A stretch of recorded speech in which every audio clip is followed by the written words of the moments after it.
right, it's great having my next guest back on the show, Jasmine Jasudavicius, who will be fighting Dana White's Contender Series on September the 14th. Jasmine, how are you?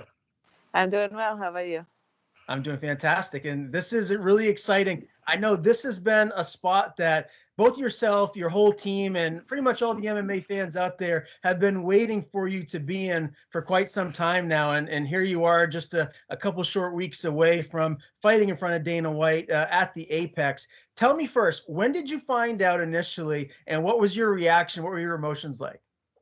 So I found out quite a while ago. I think it was like, I don't know, 2 months or 3 months. Yeah, I've known for a bit, and so it's been like the longest time that I've had not fighting to get prepared. So it's been a long camp, but yeah, once I found out, I was jacked up, super excited, obviously, like the opportunity of a lifetime. So just looking forward to like putting it all out there.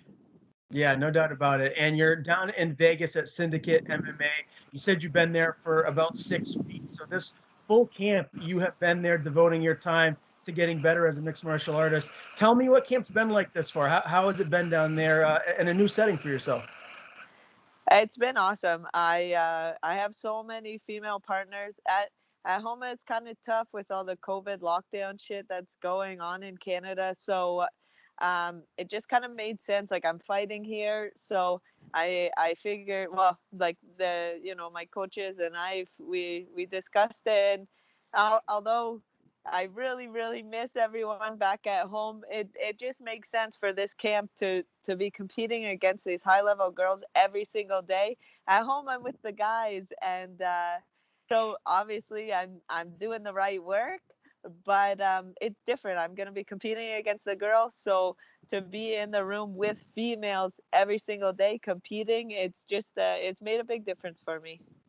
Who are some of your main training partners that you're usually working with here?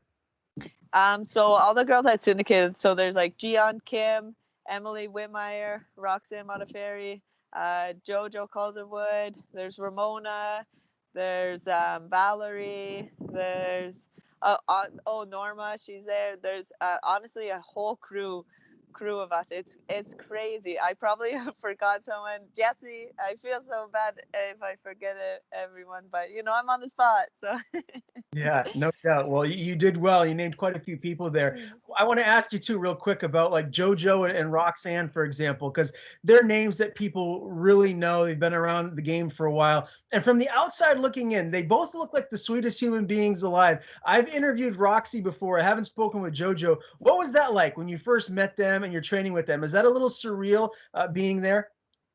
It was. So I met them prior. I've been to Syndicate a couple of times now, and I met them actually when they were back at the old location.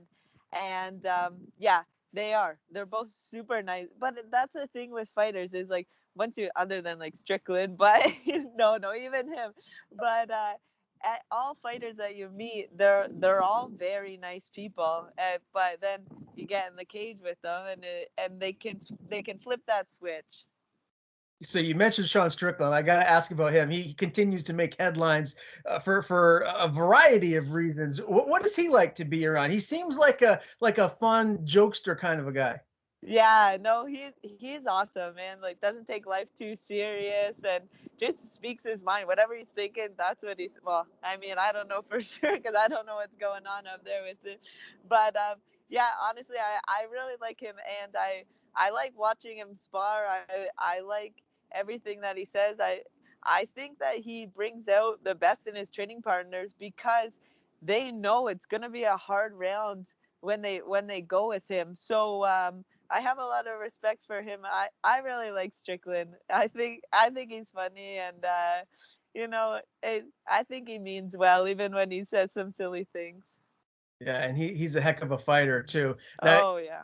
yeah, you mentioned this is your third time, or you've been down to Syndicate a couple times before. This camp in particular, is there a chance that maybe eventually you might make the transition full time and move to Vegas, or do you like that balance of being back home and then coming down when you can to train there? I really like the balance. I wouldn't. I don't think I would ever make Vegas my permanent home. I love Canada too much, and I love my team back home. Maybe if I can bring my whole team here, but yeah, Canada's my home. My family's there. I love my team. Like NTT, as they're the best for me. My training partners, my coaches, everything. And it's nice having Syndicate as like a secondary home. And so I think it's good to be able to have both. Yeah, and I got to ask you about Aaron Jeffrey. He's someone that you know pretty well. He's fighting on Contender Series 2 weeks after yourself. He's there in Vegas at Syndicate too. Tell me how Yep. he's looking, and I assume pretty darn sharp. Gets ready to make his second shot at Contender Series.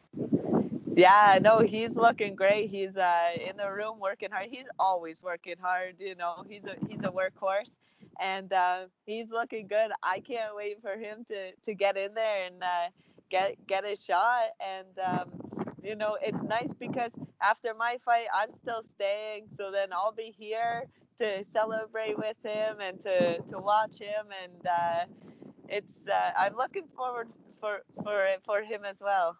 Yeah, no doubt about it. Now, I got to ask, I lived in Southern California for 5 years or so, which is pretty close to where you're at in Vegas, and the heat is a little different in Vegas. Have you adapted to it? Do you like it, or is it a little too much?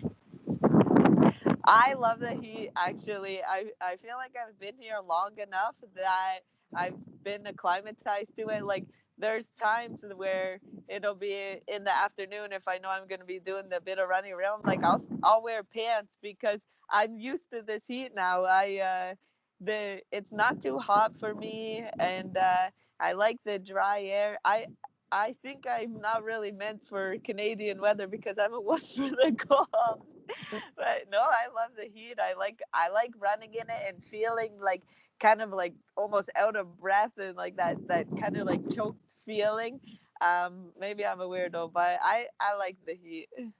Okay, well, you're in the right spot. Split decision lost. What is the takeaway from that? There has been a lot of learning lessons with that fight. It was stylistically that's kind of like a bad style matchup for me, and that was like very evident in the fight that showed. So now I've like figured out footwork wise kind of better options to be fighting somebody of that style. And I think it's good that was at 115. So just like feeling what it's like cutting to 115 and competing at 115. And if that fight did go well, then I probably would have stayed there. And right now, fighting at 125, honestly, it's really good. Like I'm not against going back down to 115, but I'm very happy at 125. I feel very strong. I feel fast. I feel good. So it's, I guess, a blessing in disguise that it didn't go my way.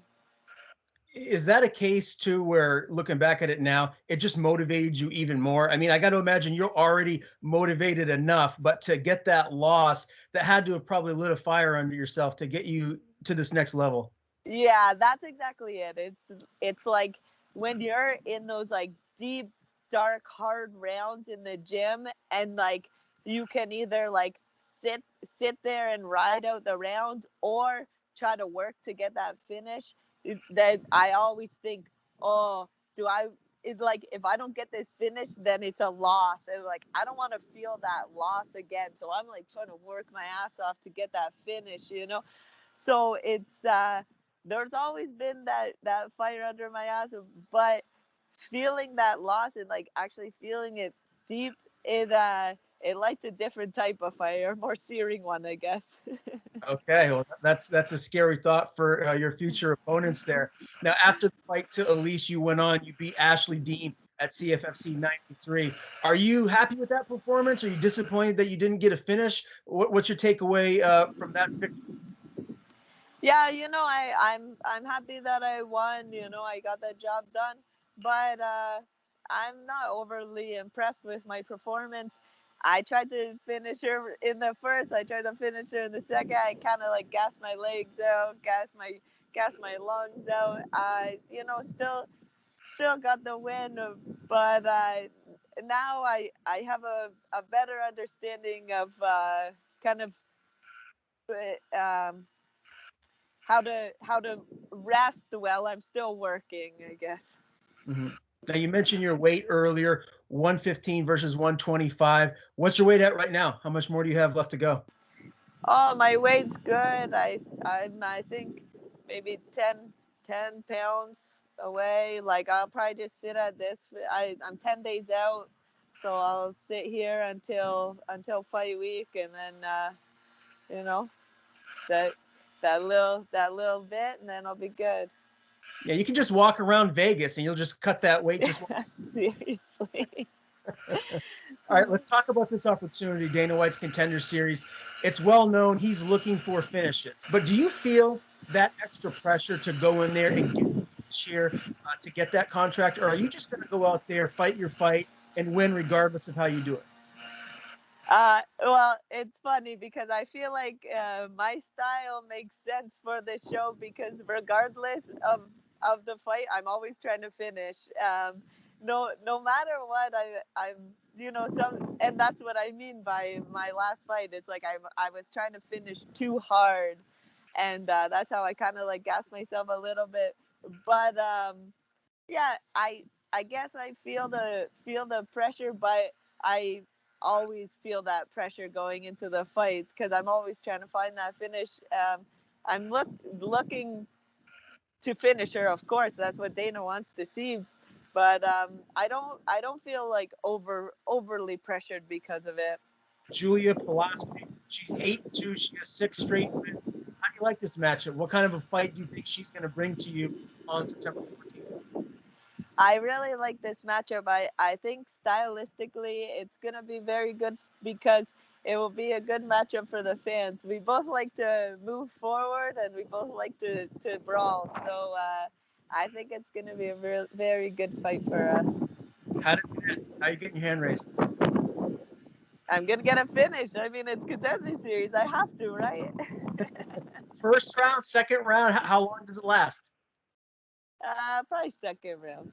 All right. Well, I can't wait for this fight. I'm very happy to see you have this opportunity, Jasmine. Again, September 14th, Jasmine Jasudavicius, Julia Polastri at Dana White's Contender Series. Always a pleasure talking to you. Before I let you go, tell people where to follow you on social media. You have thank the floor is yours. Thank you to everyone at NTT. I miss you guys so much. Thank you, obviously, to my coaches and for Syndicate for having me. And my Instagram is Jasmine Jasudavicius.